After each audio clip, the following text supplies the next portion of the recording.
A'udhu billahi mineşşeytanirracim. Ya eyyuhellezine amanu ista'inu bis-sabri was-salah. Innalloha ma'as-sabirin. Ey iymon keltirganlar, sabr bilan, namoz bilan mendan madad so'ranglar. Albatta Alloh sabirlar bilan birgadir. Insonda boshiga musibat kelganda, qo'rquv kelganda, xavotir kelganda, vahima siqilish kelgan paytda nima qiladi? Kimdir mana shu narsadan qutulish uchun ichadi. Kimdir chekadi. Kimdir uxlab oladi. Kimdir boshini qumga tiqib oladi. Mo'min odam nima qiladi? Alloh azza va jalla aytayapti, agar sizlarga mana shunday bir xatarli holat, qo'rquv, xavotir, vahima, siqilishlar keladigan bo'lsa, namozga turinglar. Birodar, agar qalbing torayib ketsa, ishlaring qiyinlashib ketsa, makr ko'payib ketsa, namozga shoshil. Namoz o'qi. Agar kunlaring qorong'ilashib ketgan bo'lsa, tunlar o'zgarib ketsa, xavotirdan, qo'rquvdan dunyo ko'zingga keng bo'lib turib ham tor bo'lib ketgan bo'lsa, namozni o'zingga lozim tutgin. Chunki har bitta ishi siz bilan bizga ibrat bo'lgan payg'ambarimiz Muhammad Mustafa sallallohu alayhi vasallam ayni shunday qilar edilar. Qiyinchilikka duchor bo'lib qolsalar, mashaqqatga duch kelib qolsalar, namozga turardilar.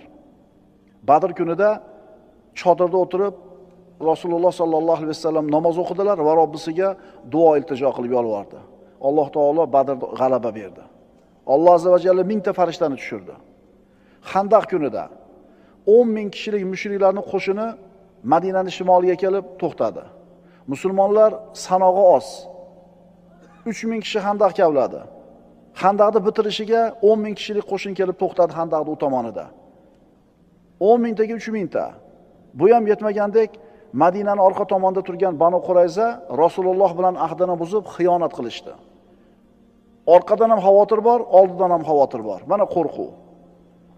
Mana shu paytda Rasululloh bilan xandaqni kavlagan 3000 ta odamdan 10,000 taga qarshi 300 ta odam qoldi. Oldi tomonda katta qo'shin, orqa tomonda Banu Qurayzaning xiyonati, ana xatar, ana qo'rquv, ana xavotir. Holat shunday bir tang ediki, bu holatni Alloh taolo o'zi ta'riflab berdi. Astagfirullah. Va izzaghatil absaru va balaghatil qulubul hanajira. O'shanda ko'zlar tinib, yuraklar bo'g'izlarga tiqilib qolgan. Ko'z tinyapti qo'rquvdan. Jon tomog'iga, bo'g'ziga tiqilib qolgan. Mana shunday bir xatarli o'rinda Rasululloh sallallohu alayhi vasallam namozga shoshildilar. Mana siz bilan bizga har bitta ishni ibrat bo'lgan Rasulullohning qilgan ishi. Biz ham hayotda siqilib, to'yib jonimizdan dunyo ko'zimizga torib ketgan bo'lsa, namozga turishimiz kerak. Ahvoling og'irlashdimi, ishing taraylashdimi, namozga shoshil birodar. Rasulullohga ergash, namozga shoshil. Rasulullohga ko'p salovat ayt. Mana shu narsa qalbingga nur olib keladi. Xursandchilik olib keladi, quvonch olib keladi va mushkulingni hal qiladi Alloh inshaalloh. Boyaga biz aytayotgan boshini qumga tiqib olayotganlar, ichayotganlar, ichdi, muammoni unutdi. Xo'p, masligi tarqadi. Muammo hal bo'lib qoldimi? Turibdimi? Astagfirullah. Ya ayyuhallazina amanu ista'inu bis-sabri was-salah. Ey mu'minlar, namoz bilan, sabr bilan namoz bilan Allohdan madad so'ranglar. Agar birodar ustimizga xatar kelsa, xafargarchilikka duch kelib qoladigan bo'lsak, namozda rohat olishimiz kerak. Shunda namoz siz bilan bizni nafsimizni, ruhimizni, jonimizni oromi bo'ladi, xotirjamligi bo'ladi. Inshaalloh g'am tashvishlarni ketishlikdagi eng kuchli bizni qo'limizdagi qurol bu namoz. Chunki payg'ambarimiz sollallohu alayhi vasallam biron ishdan siqilsalar, biron bir ishdan tashvishga tushsalar, alihna bis-salati ya Bilal. Ey Bilal, bizni namoz bilan rohatlantiring derdi. Ya'ni azon ayting, takbir ayting, namoz o'qiylik, bir maza qilaylik derdi. Bizni namoz o'qishligimiz bilan sahobalarning namoz o'qishining farqi ham shunda-da. Ular namozga xuddi bir dam olishga yoki bir orom olishlikka, sakinat olishga kelgandek kelishar edi. Biz namozga qanaqa kelamiz? Faraz qiling, tashqari sovuq bo'lib turgan bo'lsa, issiqxonadan chiqqisi keladimi tashqariga? Yo'q. Joningiz issiqda orom oladi. Endi chiqib ketyapsizmi? Demak, ichkarida joningiz orom olmayapti. Namozni tashlab chiqib ketayotganda shu narsa esimizda tursin, birodarlar. Namoz Rasulullohning ko'zlarining quvonchi, saodati va xursandchiligi edi. Agar biz salaf solihinlarning hayotini bir mutolaa qiladigan bo'lsak, nimani ko'ramiz? Ular ham ayni Rasulullohning mana shu yo'lini o'zlariga yo'l deb bilishgan. Musibat kelsa, xatar bo'lsa, itoatkor hollarida namozga shoshilishar edi. Shundan keyin ularning aql hushlari o'ziga kelar edi, irodalari tikkalanar edi, himmatlari asliga qaytar edi. Shuning uchun ustingga musibat keldimi, tahorat qil, ixlos bilan namozga tur. Sabr, namoz seni ruhini tinchlantiradi, qalbingga xotirjamlik olib keladi. Mana solatul xavf. Ana shu namoz ham qo'rquv, xavotir bo'lib turgan banda o'qiladigan namozlardan. Mana hozirgi davrni odamlarga qarasak, ya'ni siz bilan bizga qarasak, odamlarning juda ko'pi stressga uchragan. Stress nima?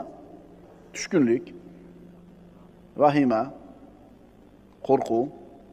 21-asrning vabosi stress deydi. Psixologlar ham, tabiblar ham. Stress xotirjamlikning yo'qligi. Agar bir og'iz so'z bilan aytish kerak bo'lsa, siqilgan, nervinli, asablari tarang, bitta gap kam, ikkita gap ko'p, sal narsaga jahli chiqib ketadi, sal narsaga otilib ketadi, o'zini kontrol qila olmaydi. Mana shu stress. Bormi shu narsa? Sen yashayotgan shahar qancha katta bo'lsa, stressing shuncha katta. Sen qanchalar kichkinaroq shaharda yashayotgan bo'lsang, stressing shunchalar kichkinaroq.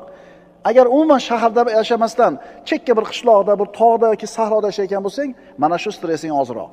O'shuning uchun tolada ishlayotgan, tog'da qo'y boqib yurganlarda havas qilsa bo'ladi. Stress umuman yo'q. Hozirgi odamlar mana shu o'zini ichida to'planib qolgan stressni qana qilib yechadi? Savol, qana qilib yechadi? Ichadi. Chekadi qurug'ini, narkotikini chekadi, sigaretini chekadi, uxlaydi. Shu bilan shu stress yechiladimi? Yo'q. Ular shu qiladigan shu ishlari bilan muammoni unutishga harakat qilishadi. Ichadi, mast bo'ladi, esdan chiqib qoladi. O'ziga kelib qolganga o'xshadi, uyg'onsa muammo boboyida turibdi.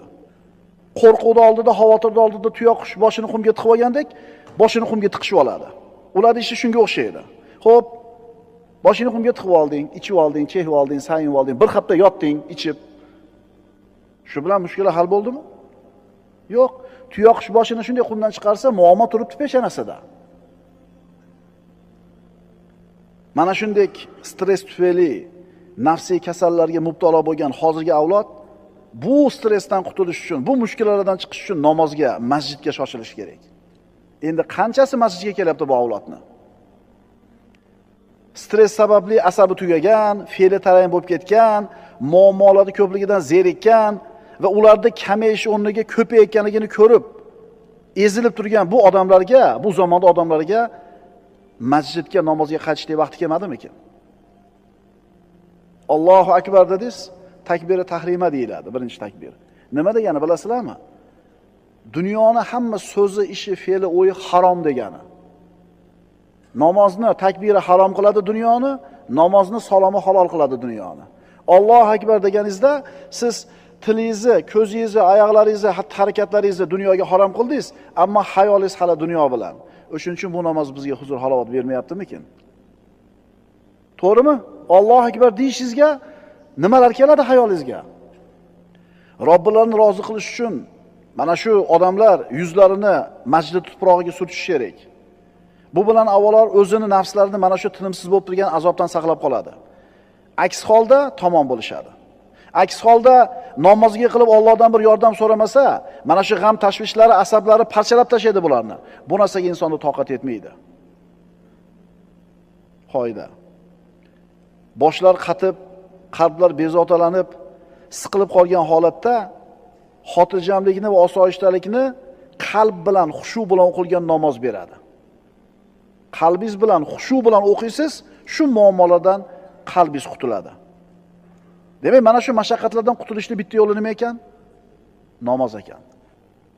Chunki hamma ish Alloh taoloning qo'lida. Ustingga shu kunni berayotgan ham Alloh taolo. Qaysidir qilgan ishlaringga mukofot qilib berdi qo'sh tirnoq ichida. Endi olib qo'yadigan ham shu kunda Alloh taolo.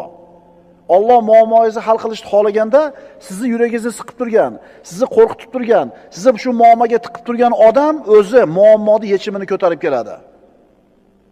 Agar talab qilingandaqa ibodat qilsak. Inson xushu bilan o'qilgan namoz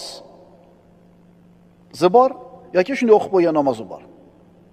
Inson xushu bilan o'qilgan namozda topadigan xotirjamlikni boshqa hech qayerda topa olmaydi.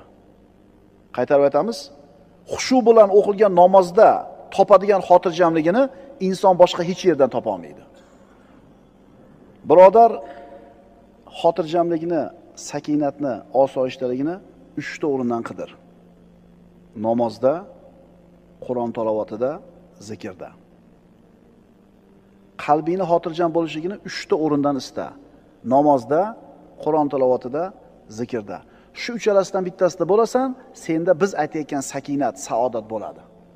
Qaysinisi doim biz bilan birga bo'la oladi? Zikr. Namoz bilan Qur'onga to'xtab o'tirish kerak. Ammo zikr doim. Zikr doim. Agar mana shu uchalasidan topsang, xursand bo'lib yashayver. Agar topolmagan bo'lsang, holing xarob. Eshik yopiq oldingda senda sakinat bo'lmaydi. Eshigini ochishga harakat qil. Yana Nabiy sallallohu alayhi vasallamga ko'p salovat aytishlik ham mushkulalarni hal qiladi, muammolarni yechadi. Birodarlar, Nabiy sallallohu alayhi vasallamga Ubay ibn Ka'b aytdi: "Ya Rasululloh, qiladigan duolarimni qanchasi sizga salovat bo'lsin? Qancha ko'p bo'lsa shuncha yaxshi. 3 dan biri bo'lsinmi sizga salovat? Qancha ko'p bo'lsa shuncha yaxshi. Yarmi bo'lsinmi? Qiladigan duolarim hammasi salovat qoraymi yo yarminimi? Qancha bo'lsa o'zingga yaxshi.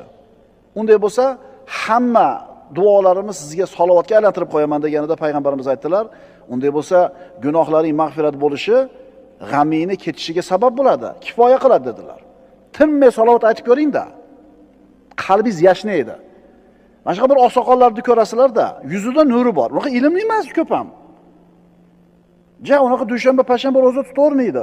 Hamma qatori, lekin qarasang doim zikrda yuradi tili. Ana shu zikr nur beradi insonning yuziga. Hayotiga osudalik beradi, sakinat beradi. Zikr. Birodarlar, qaytaylik namozga, zikrga, Allohning ibodatiga. O'zi biz istab topolmayotgan, qo'limizga bir to'lmayotgan dunyoni ham Alloh taolo to'ldirib qo'yadi. Biz boshqa kraniylarga pelamizni tutib yuribmiz-da. Boshqa hovuzlarda suv olamiz deb paqirimizni ko'tarib yuribmiz. Tahajjud namozi. Tunni bir qismini uyg'oq o'tkazishing, birodar, yuragingni xotirjam qiladi, qalbingga sakinat olib keladi. Tunni bir qismida turib qiyomul layl, tahajjud namozini o'qishlik insonning qalbini xotirjam qiladi, unga sakinat olib keladi. Payg'ambarimiz aytadilar, agar banda tunda uyg'onib Allohni eslasa, so'ngra tahorat olib namoz o'qisa, o'zi tetik va qalbi xotirjam bo'ladi. O'zi tetik degani sog'lom bo'ladi jasadi, qalbi xotirjam bo'ladi degani. Kim? Qiyomul layl namozini o'qigan odam. Prichon bu? Kechqurun turib uyqudan qolib namoz o'qisa shuna bo'ladimi? Seniki bo'lmaydi endi. Chunki sen ishonmayapsanmi Rasulullohning va'dasiga? Seniki bo'lmaydi endi. Kanu qalilan minal layli ma yahjaun. Alloh maqtaydi o'zini solih bandalarini. Ular kechadan ozgina fursatgina ko'z yumar edilar. Va minal layli fatahajjat bihi nafilatan lak. Kechani bir qismida uyg'onib, o'zingiz uchun nafil ibodat bo'lgan namozni o'qing. Bu ishlar bekarga emas. Nabiy sallallohu alayhi vasallam vahiyni olib kelib, da'vatni avvalida ya ayyuhal muzammil qumil layla oyatini illa qolilasi tushmagan. Ey kiyimlarga o'ralgan zot, qumil layla, tunni qoyim qiling. 1 yildan keyin illa qolila degan qismi tushdi. Ungacha musulmonlar 1 yil kechasi uxlamasdan namoz o'qishdi. Illa qolila keyin tushdi. Ya'ni tunni bir qismida uxlamasdan namoz o'qing, bir qismida uxlang degan bo'ladi. Ammo o'yga illa qolila 1 yildan keyin tushdi. Chunki musulmonlarga xavotir, musulmonlarga qo'rquv, xavf, Makkada holat qiyin bo'lganda qiyomul layl bilan musulmonlarning nafslari orom oldi. Qiyomul layl bilan joni orom oldi. Tushunyapsizlarmi birodarlar? Nima uchun bizning qalbimizda o'lqa sakinat, xotirjamlik yo'q? Nimaga dollar o'ynab ketsa, kursi qaltirab ketyapmiz, adamani qo'yib tursa vahima bo'lib ketyapmiz? Nimaga yo'q bizda shu quvvat? Agar aqllarni ishlatsak, birodarlar, namoz bizga berilgan katta ne'mat ekanligini tushunib yetamiz. Kunda o'qiydigan 5 mahal namozimiz gunohlarimizga kaforatligini tushunamiz. 5 mahal o'qiydigan namozimiz Robbimizning huzurida bizni darajamizni ko'taradigan vosita ekanligini tushunamiz. Yana bu namoz g'amlarimizni muolajasi ekan, dardlarimizni davosi ekan. Shuni bilamizmi? Namoz bizni qalblarimizni ishonishga, nafslarimizni rozilikka to'ldiradi. Mana endi namozdan, masjiddan uzoq yurgan odamlar bitta g'amdan chiqsa ikkinchisiga albatta tushadi. Bitta taynidan chiqsa ikkinchisiga kirishadi. Biridan ikkinchisiga ko'chib yuraveradi. Alloh taolo nima dedi ularni? Astagfirullah, fata'san lahum va adalla a'malahum. Bas ularga halokat bo'lur va Alloh ularning qilgan amallarini zoya qilur. Astagfirullah. Ya ayyuhallazina amanu ista'inu bis-sabri was-salah, innalloha ma'as-sabirin. Ey iymon keltirganlar, Allohdan madad talab qilinglar. Nima bilan? Sabr bilan, namoz bilan. Birodar, boshingga mushkula kelsa, ustingga xavf kelsa, yuraging siqilsa, stress bo'lsang, tezda namozga shoshil. Namozga tur, Robbingdan sabr bilan yordam so'ra, albatta. Demak, insonning qalbini ochilishligi, yuksalishligi Allohning zikriga bog'liq bo'ladi. Alloh taolo Qur'onda marhamat qiladi: "Fazkuruni azkurukum." Ey bandalar, meni eslanglar, meni zikr qilinglar, men sizlarni eslayman. Bilasizlarmi? Yer yuzida bir jannat bor. Allohning zikri degan jannat. Allohning zikri bu yerdagi jannat. Kim mana shu yerda yashab turib, shu jannatga kirmagan bo'lsa, oxiratdagi jannatga kirmaydi. Ilm majlisi, Qur'on tilovati, Allohning zikri bo'lgan halqalar. Mana shu zikrda o'tirgan odam jannatga kirgan hisoblanadi yer yuzidagi. Endi yer yuzidagi jannatga kirdimi, inshaalloh oxiratdagi jannatga ham kiradi. Allohning zikri, birodarlar, qalbni toyilishdan, mashaqqatlardan, iztiroblardan qutqarish degani. Allohni zikr qil, birodar. Zikring uni orqasidan keladigan foydalar uchun bo'lib qolmasin. Juda ham nozik nuqta shu. Boshida aytib qo'yay. Allohni zikr qilsang, Allohga yaqin bo'lasan. Maqsad shu bo'lsin. Allohni zikr qilsang, Alloh seni yaxshi ko'radi. Allohni zikr qilsang, uni muhabbatiga erishasan. Mana shu maqsadda zikr qil. Undan keyin keladigan narsalar Allohning hadiyasi deb qara. Ha, mana zikrni moncha aytsam, mana qanday bo'lar ekan, duoni moncha o'qisam, mana qanday bo'lar ekan degan niyatda aytib qo'ysang, unda adashasan. Allohning roziligi uchun, Allohning muhabbati uchun, Allohga yaqin bo'lish uchun degan niyatda zikr ayt, shu zikring to'g'ri bo'ladi, shundan keyin u zikrning foydalarini ko'rasan. Kim Alloh uchun 40 kun taqvo qilsa, uni tilidan hikmat chashmalari otilib chiqadi degan hikmatni eshitdi bir odam. 40 kun Alloh uchun taqvo qildi nazarida. Lekin 40 kun o'tgandan keyin tilidan hikmat chashmalari otilib chiqmadi. Otilib chiqmadi-yu dedi, sendan otilib chiqmaydi deyildi. Chunki u taqvoni Allohni rozi qilish uchun emas, shu hikmat chashmasiga ega bo'lish uchun qilgan edi. Tushunarli birodarlar? O'zi zikrlarda hozir foydalarini aytib beraman. Ayrim zikrlarda xos foydalarni yozib keldim. Ungacha bilib olinglar nima uchun zikr aytish kerakligini. Xulosa, zikrni Allohni rozi qilish uchun aytamiz, undan keyin nima bo'lsa Alloh taolaning fazli. Zikrning asosiy maqsadi shu bo'lsin. Shundan keyin zikrning orqasidan keladigan foydalar, endi u yog'i Alloh taolaning marhamati deb qabul qilasan. Allohni zikr qilish bu yaxshiliklarga, yutuqlarga erishishning eng oson va eng yaqin yo'li. Zikrning nima foydalari, qanday ulkan foydalari borligini bilmoqchi bo'lsang, kitob-u sunnatga nazar sol, shuni o'zi kifoya qiladi. Sen birodar har kuni zikr malhamini olib, sinab ko'rib, shifoga erishgin. Allohni zikr qilish bilan qo'rquv, xavotir, g'am, qayg'u bulutlari tarqaydi. Allohni zikri bilan mashaqqat, kulfat, afsus tog'lari so'rilib ketadi. Zokirlarning qalblari osoyishta, osuda va xotirjam. Bundan ajablanma. Allohni ko'p zikr qiladiganlarning hayoti osuda ekanligidan ajablanma. Buning o'rniga sen Allohni zikr qilmay yurgan g'ofillar qana qilib yashayapti-kin deb hayron bo'l. Bir kunda bir marta Alloh demaydiganlar bor.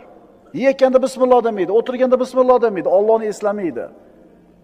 Allohning zikridan g'ofil bo'lgan insonlar qanaqa qilib hayot kechiryapti-ekan? Shundan hayron bo'l, birodar.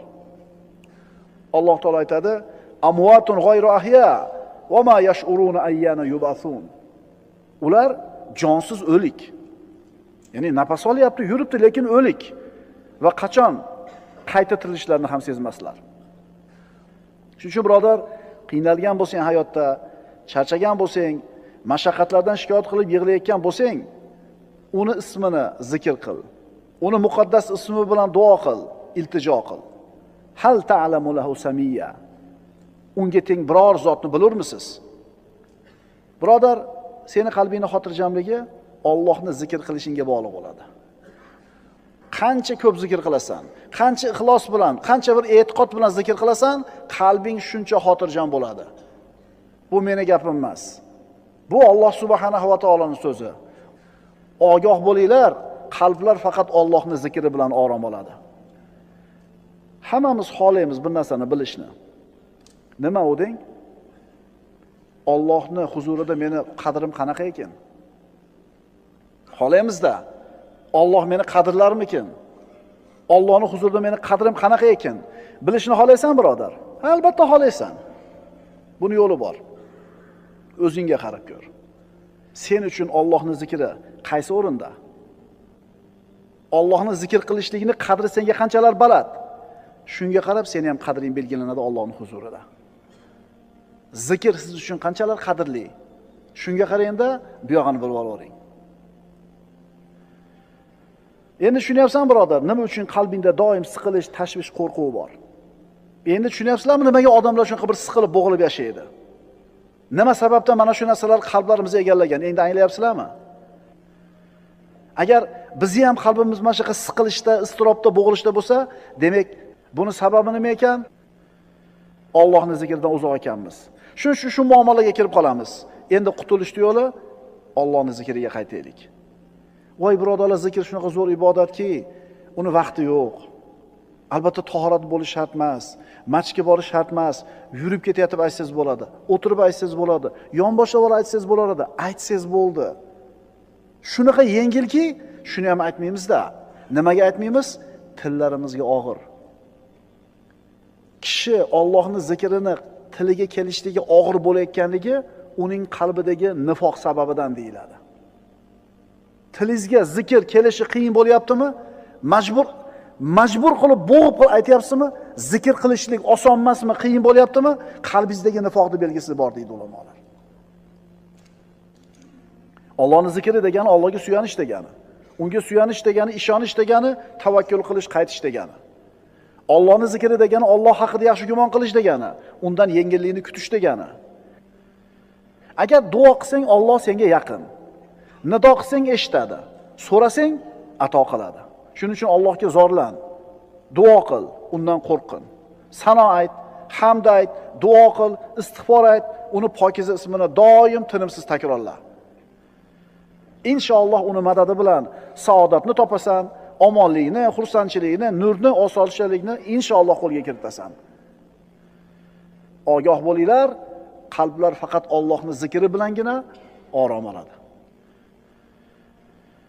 Bo'ldi, ertadan shu zikrlarni aytaman degan xulosa bilan chiqib ketish kerak.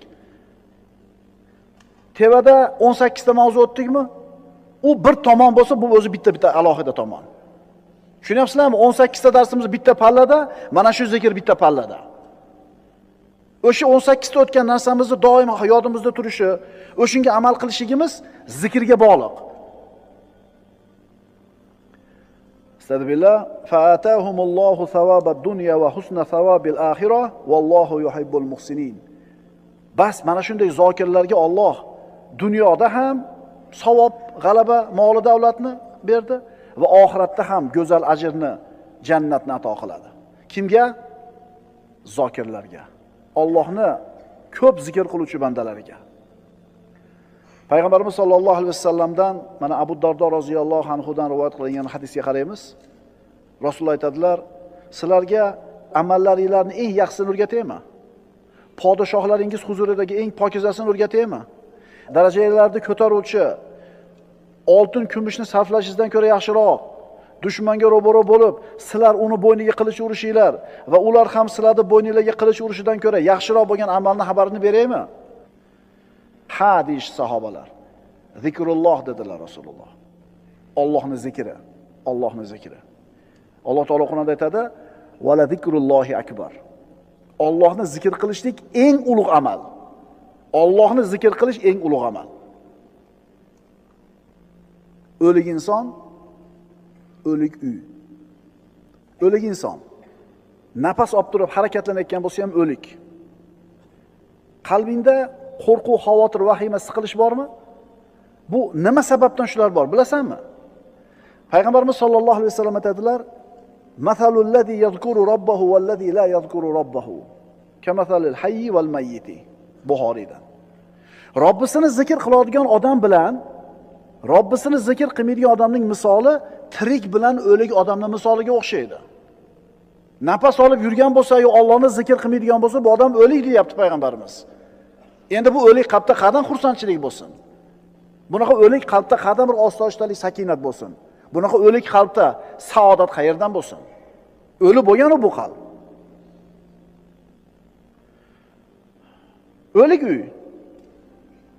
Uy ham o'lik bo'ladi. Garchi ichida odamlar yashayotgan bo'lsa ham. Imom Muslim keltirgan hadisda payg'ambarimiz aytadilar: "Masalul baytillazi yuzkarullohu fihi val baytillazi la yuzkarullohu fihi masalul hayyi val mayyiti." Ichida Alloh zikr qilinadigan uyning misoli va ichida Alloh zikr qilinmaydigan uyning misoli tirik bilan o'ligning misoliga o'xshaydi. Qarang, tirik uy bor ekan, o'lik uy bor ekan. Tirik odam bor ekan, o'lik odam bor ekan. Allohni zikr qilgan odam tirik, Alloh zikr qilingan uy tirik. Endi Allohni zikr qilmagan odam o'lik, Alloh zikr qilinmagan uy ham o'lik, o'likning ichidagi o'liklar. Uyingda birodar baraka yo'qmi? Osoyishtalik, sakinat yo'qmi? Qarab ko'rchi, uyingda Allohning zikri bormikin? Yo'q. Ko'pchilik uylarda Allohning zikri yo'q. Unda nima bor uylarda? Sanaymiz. Konsertlar, futbollar, masxarabozlarning tomoshalari, seriallar, oldi qochdi shoular.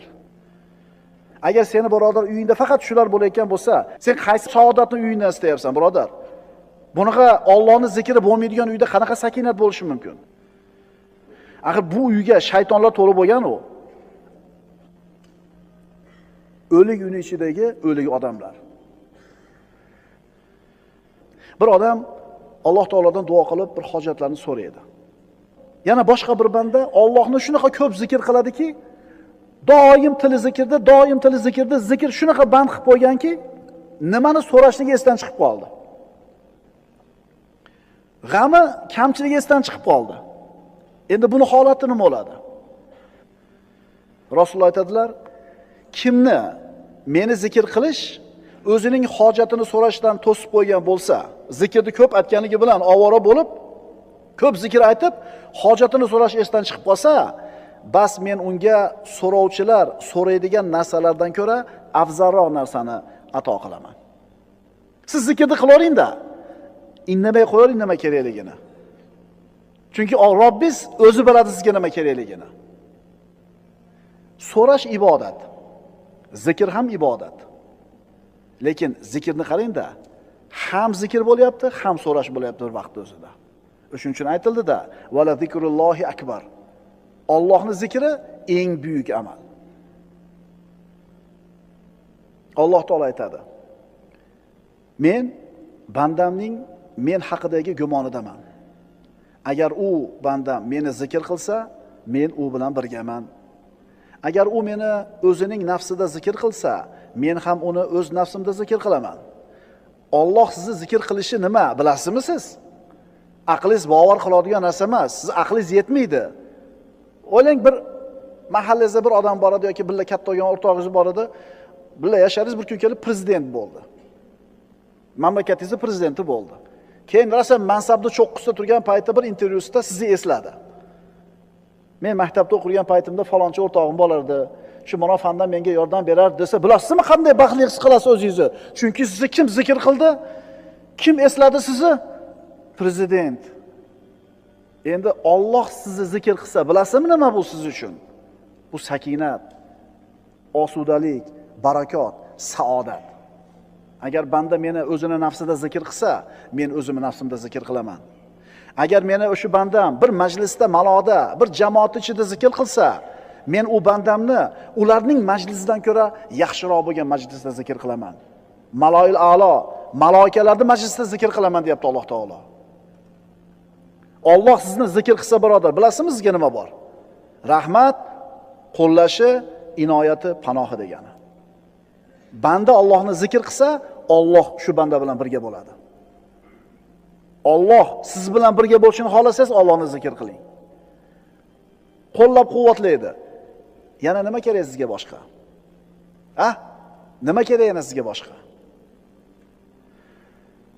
Allohga sen banda zikrni ko'p aytib, unga yaqin bo'lganing sari Alloh ham senga yaqin bo'lib boraveradi. Payg'ambarimiz aytadilar: "Sabaqal mufarridun." Mufarridlar o'zib ketdi hammadan. Aytishdiki: "Ya Rasululloh, mufarridlar kim?" Rasul aytdilar: "Az-zakirunalloha katiran va zakirat." Imom Muslimdan. Allohni ko'p eslaydigan erkaklar, Allohni ko'p eslaydigan ayollar. Mana shular o'zib ketishdi. Hamma narsada o'zib ketishdi. Mana endi zikrda qanchalar muhim narsa ekanligi va qanchalar oson, qulay narsa ekanligi, maqsadimizga yetkazadigan eng oson va qulay yo'l ekanligini tushundik. Mana endi ayrim zikrlarning fazilatini aytib beraman. Nimaga aytmayapman shu zikrni men deysiz? Abu Umoma Bohili roziyallohu anhuning hadisi. Abu Dovuddan keltiriladi. Kunlari birida Abu Umoma Bohili roziyallohu anhu masjidda namozdan bir tashqari vaqtda ko'p o'tiradigan bo'lib qoladi. Rasululloh buni kuzatib turib: "Ey Abu Umoma, nimaga bu ko'p o'tiribsiz namozdan tashqari vaqtlarda?" deganida hali sahoba boshini egib o'tiribdi-da: "Ya Rasululloh, g'amlarim ko'p, qarzlarim ko'p" deydi. Kimi g'ami yo'q? Kimi g'ami yo'q? Boyda ham, kambag'alda ham g'ami bor. Kambag'al qarzni to'lamay g'amda bo'lsa, boy haqini undira olmay g'amda. To'g'rimi? Rasululloh aytdilar: "Men sizga shunday bir kalimalarni o'rgataymi? Agar ularda aytsangiz, Alloh g'amlaringizni ko'taradi, qarzlaringizni uzadi." Endi qanday? Shu gapni gapirib qo'ysanglar, g'am hal bo'lib, qarz uzilib qoladimi? O'shuning uchun biz odamlarga bu zikrlarda foydasi yo'q-da. Ularning iymoni zaif, ularning iymoni sust. Undan ko'ra $1000 berganingiz yaxshi uni qo'liga. Narxini olishni xohlaydi. Mana shu yerda mo'minni mo'min emas odamdan farq ajraydi-da. O'rgating yo Rasululloh dedi. Rasululloh aytdilar, shunday deng: "Allohumma inni a'udhu bika minal hammi wal hazan va a'udhu bika minal ajzi wal kasal va a'udhu bika minal jubni wal bukhl va a'udhu bika min ghalabati ad-dayni va qahri ar-rijal." Haligi sahoba eshitdi, yodladi va aytib yurdi. Hech qancha vaqt o'tmadi, Alloh g'amlarimni ham ko'tardi, qarzlarimni ham uzdi deydi. Endi aytamiz, chunki g'am hal bo'lar ekan, qarz uzilar ekan. Lekin boshida aytdik darsimizni. Bu zikrlarda aytishdan maqsad Allohning roziligi, Allohning muhabbati, Allohning yaqin bo'lishlik bo'lsin. Bu masalalar keng beradigan narsalar. Bir qori ukam shu muammoga kirib qolganida men ham xuddi shu nasihatni qilgan edim. Bir oy o'tmadi domla, hamma yo'q hal bo'ldi deb keldi. Chunki biz o'zimiz ham ko'rganmiz-da bu zikrda aytib turib, hayotimizda ta'sirini, hayotimizda samarasini ko'rganmiz. O'shuning uchun ishlanib aytgan edik. Ishlanib olib, ishlanib aytgan ekan, Alloh hal qilibdi. Bir oyda problemalar hal bo'ldi domla deyapti. Birodarlar, uyga kirib olib yig'laysiz. Yig'laysiz. O'sha qilgan duolaringizni, zikrlaringizni foydasini ko'rganingizda kirib shukronasiga yig'laysiz. Lekin zikrni umuman qo'ymay qo'yasiz.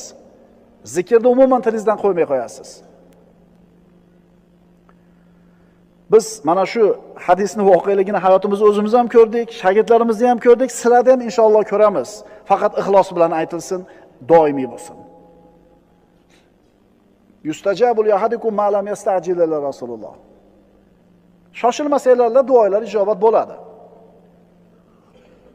Qanday qilib shoshilamiz yo Rasululloh? Rasululloh aytdilar: Sizlardan bittanglar Allohga duo qiladi, keyin aytadi, duo qildim, Alloh ijobat qilmadi deydi. Mana shu odam shashiltirdi, endi buni duosi ijobat bo'lmaydi. Istig'forning ayrim foydalari. Nuh alayhissalom o'zini qavmini 950 yil da'vat qildi va ularga Robbilariga istig'for aytishlikni buyurdi. Avvalambor gunohlarga mag'firat. Men dedimki, Parvardigoringizdan mag'firat so'ranglar, albatta u o'ta mag'firatli bo'lgan zotdir. Ikkinchisi, yomg'ir yog'ishiga sabab. Yursilis sama alaykum midrora. U zot ustinglarga osmondan yomg'ir yog'diradi. Rizqmi, barakami? Uchinchi foydasi, moli dunyo, farzandlar bilan quvvatlaydi. Va yumdidkum bi amwalin va banin.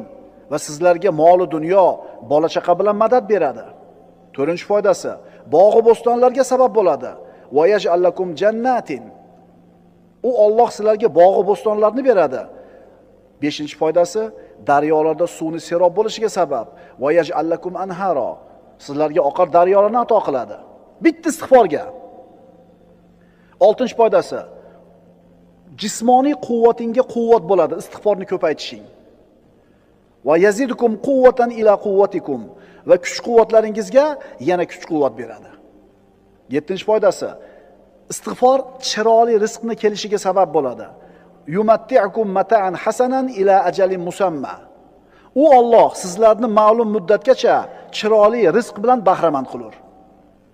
8-foydasi, har bir fazl egasining fazliga erishishiga sabab bo'ladi. Va yu'ti kullazi fadlin fadlahu. Va har bir yaxshilik sohibiga yaxshilik mukofotini berur. 9-si, balolarni daf bo'lishiga sabab bo'ladi istig'for. Va ma kana Allohu mu'azzibahum va hum yastaghfirun. Modomiki ular istig'for aytib turar ekan, Alloh ularni hargiz azoblamaydi. Sanab chiqamiz, kelinglar. Istig'forning birinchi foydasi gunohlarga mag'firat.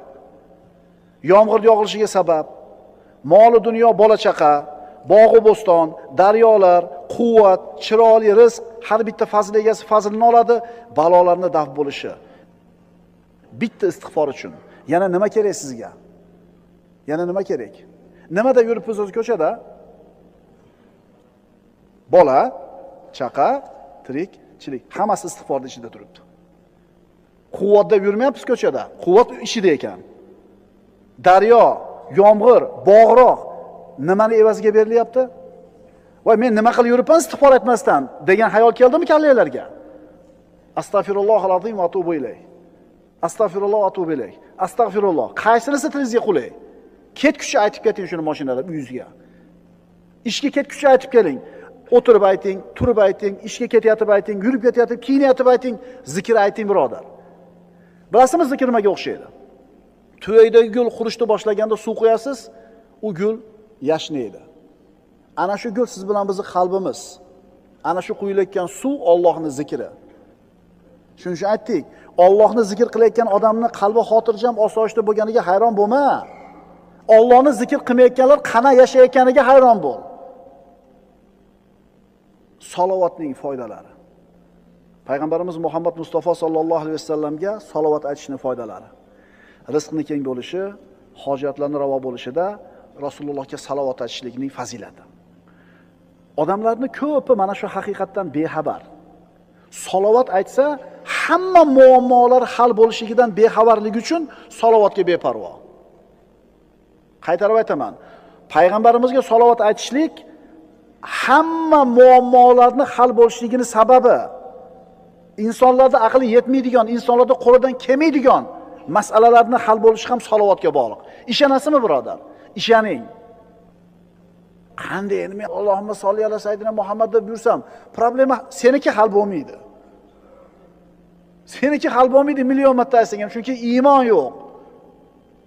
Endi u problema hal bo'lish uchun aytyapsan, o'shuning uchun ham hal bo'lmaydi seniki. Avvalambor Muhammad Mustafa sallallohu alayhi vasallamga salovat aytishlik Allohning buyrug'i. Astagfirullah. Innalloha va malaikatahu yusalluna alan nabiy. Ya ayyuhallazina amanu sallu alayhi va sallimu taslima. Albatta Alloh ham salovat aytadi payg'ambarga, malaikalar ham aytadi salovat payg'ambarga va ey mu'minlar, sizlar ham payg'ambarga salovat aytinglar. Qarang, Alloh taolo o'zi aytayapti salovatni. Tushunyapsizlarmi, qanaqa ulug' ibodat bu? Ubay ibn Ka'bning hadisiga murojaat qilamiz. Ubay ibn Ka'b mushtahid sahobalardan bo'lgan. Eng peshvo ilmdagi sahobalardan bo'lgan. O'zini qiladigan duolari bo'ladi kunda. Ya Rasululloh, shu duolarim ichidan qanchasini sizga salovat qilay dedi. Duo qiladi, qanchasi sizga salovat bo'lsin dedi. Rasululloh aytdilar, qancha ko'p bo'lsa shuncha yaxshi. Yarmini qilaymi, 3dan 1ni qilaymi? Payg'ambarimiz qancha ko'p bo'lsa shuncha o'zingga yaxshi deurdilar. Shunda Ubay ibn Ka'b aytdiki, unday bo'ladigan bo'lsa, hamma duoyimni sizga salovat qilib olaman dedi. Faqat salovat aytaman dedi. Mukofotni qarang.